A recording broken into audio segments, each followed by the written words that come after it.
Bienvenidos a la serie Conociendo la Derecha Buena, aquí en el Gimnasio Liberal. Profe, bienvenido, buenas. Gracias igualmente y a todos los que nos miran. Pues para todos los que nos están siguiendo, pueden hacerlos a través de las redes. Estamos como Gimnasio Liberal, Academia Cristiana de Ciencias Políticas, también tenemos, y el Foro Liberal para América Latina. Pues ahí van a encontrar bastante información, también sus preguntas son bienvenidas. La anterior vez hicimos una sesión que específicamente nos pidió uno que nos sigue en las redes todo el tiempo. Hoy vamos a tener una sesión bastante interesante porque toca sacarnos ciertos mitos y ciertas estacas que de alguna manera y mucho nos están frenando para seguir avanzando. Y hoy hemos denominado el mito del fraude. Y como estamos en año electoral casi muchos países de Latinoamérica, pues fraude, corrupción son dos palabras que no se apartan de nuestro vocabulario propio. La histeria antifraude y la histeria anticorrupción. En Guatemala pasaron estamos grabando en 2 de julio, en Guatemala fueron las elecciones y de la histeria antifraude de la histeria anticorrupción saltaron a la histeria antifraude. ¡Oh, qué horror! A ver, si nos entendemos. En toda elección hay una dosis de trampa. Siempre hay una dosis de trampa. Hay irregularidades, inconsistencias, en fin, que se descubren, que se denuncian y tal.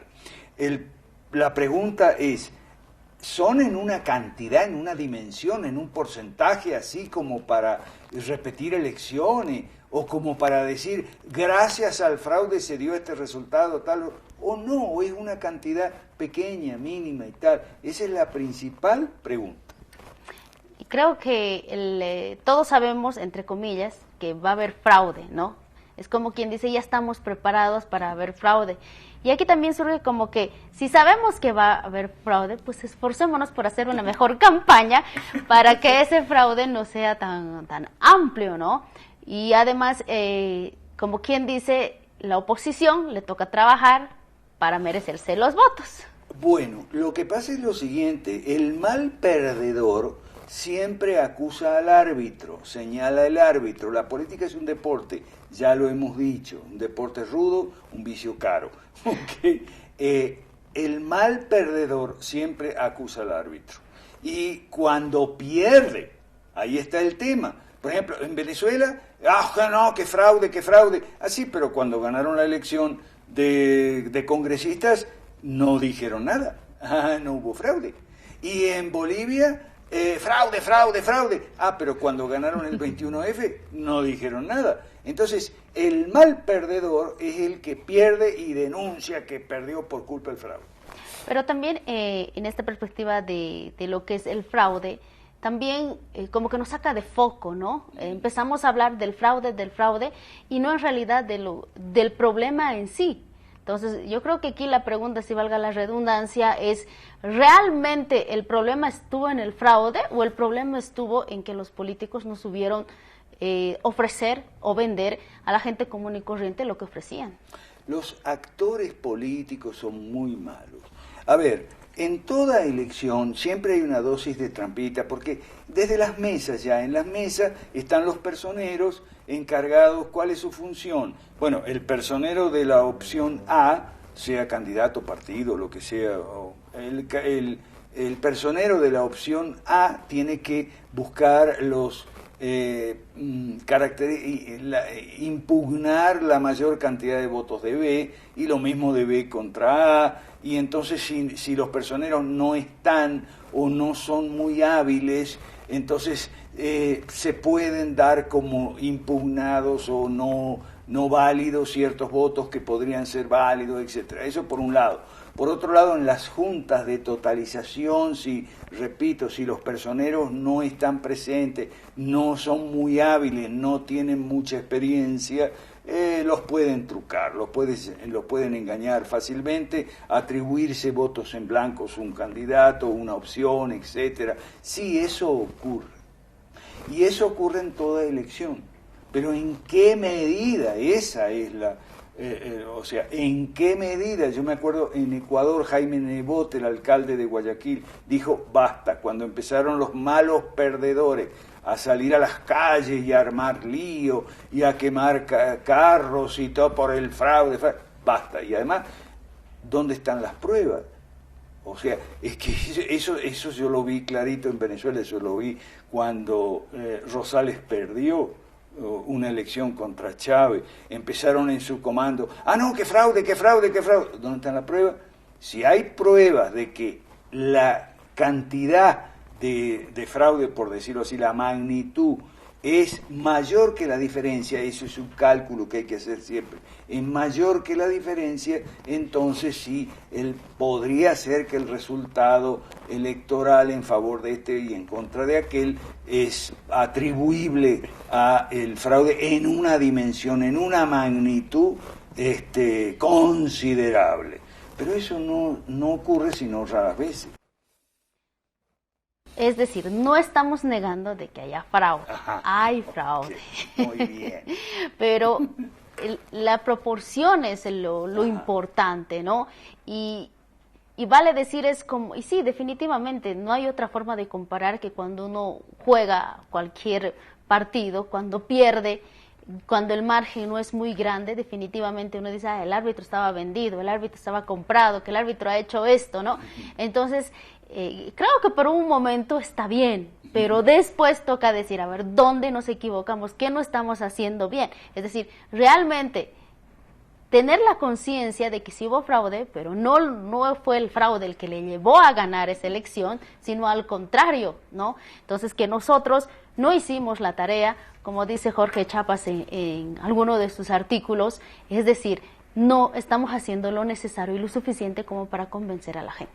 Mire López Obrador en México, 2 veces antes de ahora lo intentó, las 2 veces perdió, las 2 veces dijo fraude, pero cuando ganó no, entonces no. Entonces son malos perdedores y además, como tú, Angie, lo dijiste muy bien, nos sacan del foco y nos sacan del foco a propósito. ¿Okay?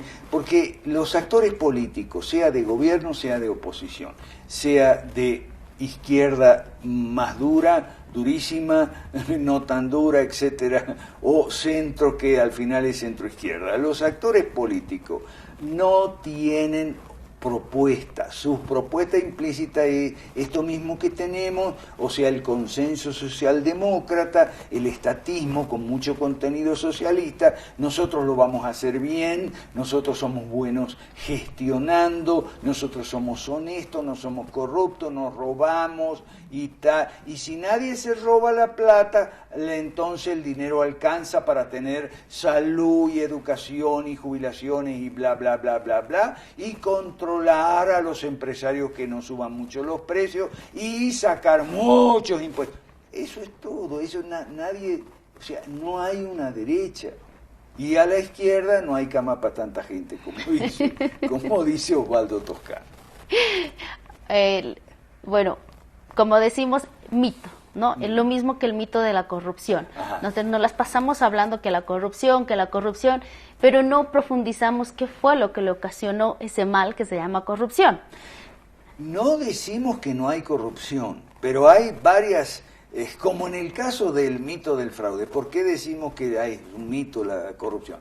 No porque no la haya, sino porque, en primer lugar, son coimas, o sea, la fuente mayor de corrupción son coimas, o sea, cobros extorsivos que se le hace al empresario privado para concederle un contrato, una licitación, o concederle un favor, un privilegio, o simplemente permitirle que siga funcionando.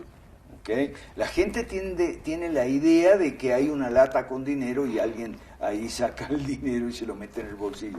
No es así. ¿Okay? No es de la lata que se saca, sino del bolsillo de las empresas. Y después las empresas nos cobran a nosotros en los precios. Dice, por eso hablamos de mito y sacarnos mitos, porque es un poco el sentido de estas conversaciones. Y el mito del fraude, así como, digamos, por ejemplo, déjeme poner el caso de Bolivia, ¿no? Ha sido una bandera enarbolando que el 21F ha ganado el 21F. Ok, pero hay una contradicción porque los candidatos participan de eso, de lo que reniegan, y todavía peor se agrava porque intentan hacer una unidad que no jala. Es decir, y Y bueno, y uno se pregunta, ¿realmente después de esto? Bueno, yo creo que desde ahora ya están en los medios, ¿no? Que el tribunal está comprado, que ellos van a hacer fraude, que necesitan 14 días, que por eso va a haber fraude. Es decir, definitivamente se están ocupando más en hablar del fraude que en hacer campaña. Déjeme que le diga lo que va a suceder en Bolivia, ¿ok? Lo que va a suceder en Bolivia es que el Evo va a ganar las elecciones, ¿ok? Esa es la realidad. Y la oposición, en lugar de decir, bueno, a ver, ¿qué hicimos mal? Hicimos algo mal, ¿qué fue lo que faltó? ¿Qué fue lo que sobró?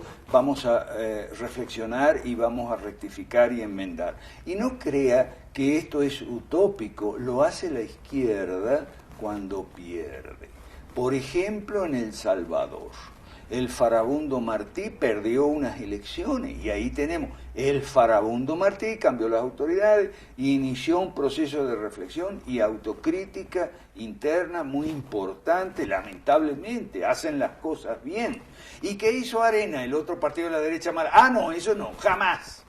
Entonces, en Bolivia, los opositores, después que pierdan, van a, no, que fraude, y van a estar de aquí al 2025 con que fraude, y no van a tener otro tema, y marcha para salir a la calle, y la OEA, y la ONU, y la Federación Intergaláctica, lo que sea.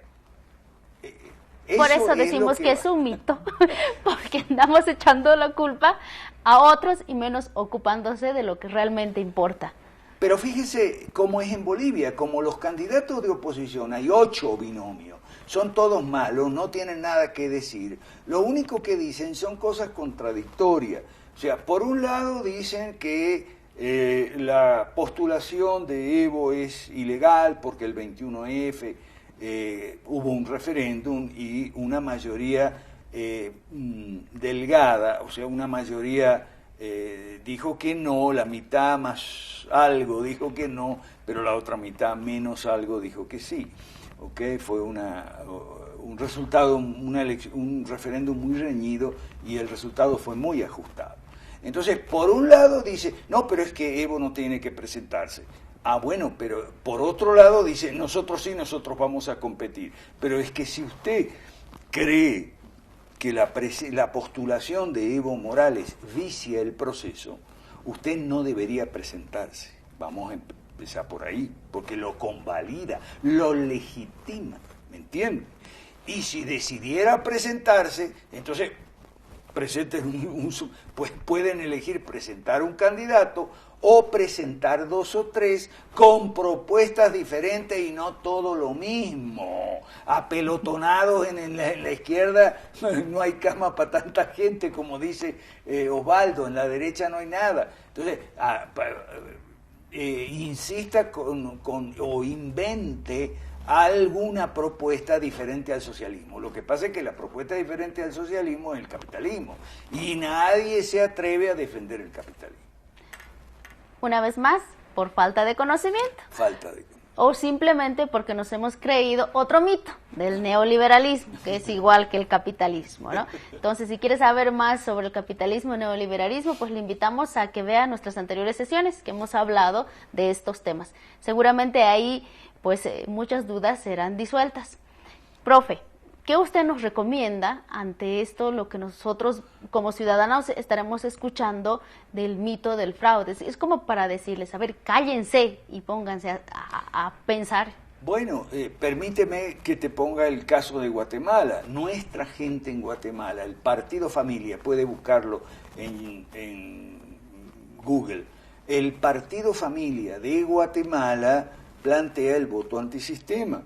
Porque ya desde la primera vuelta, ¿okay? Porque había en la primera vuelta hubo 1 o 2 candidatos que pudieran estar cerca de las ideas de nosotros un poquito más cerca, pero igual hicimos voto antisistema, o sea, abstención, nulo o viciado o en blanco, porque de todas maneras esos candidatos eran demasiado centristas.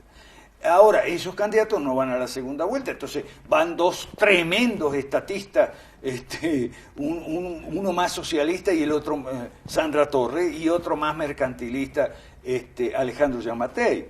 ¿Okay? Entonces, con mucha más razón hacemos en la segunda vuelta voto antisistema. ¿Qué es el voto antisistema? Y esto es importante porque si todo el mundo dice que hace fraude, entonces ¿para qué vamos a votar? ¿O para qué vamos a votar por un candidato si los fraudulentos le van a atribuir nuestro voto a otro? Y toda esa leyenda urbana que circula. ¿Ok? Entonces hacemos voto antisistema. Acompañamos a los que no han ido a votar. Es más, hay mucha gente que ni siquiera se inscribe o está inscrita en los registros para votar. Entonces nosotros tenemos voto antisistema, es ampliamente mayoritario en América Latina, es los que ni siquiera se inscriben para votar, dentro de los que están inscritos los que no van a votar y dentro de los que van a votar los que votan en blanco o nulo viciado dependiendo. Entonces, eso es voto antisistema, es una realidad, no lo inventamos nosotros. Nosotros estamos acompañando a toda esa gente con un mensaje de decirles, sí, tienen razón, ¿ok? Todos los candidatos son iguales, igual de socialistas, no vale la pena. Gracias, profe, por acompañarnos en esta sesión. Y a ustedes, no caigamos en la trampa. Eso de fraude electoral es mucho mito. Hasta la próxima. Gracias, Angie, gracias a todos nuestros seguidores.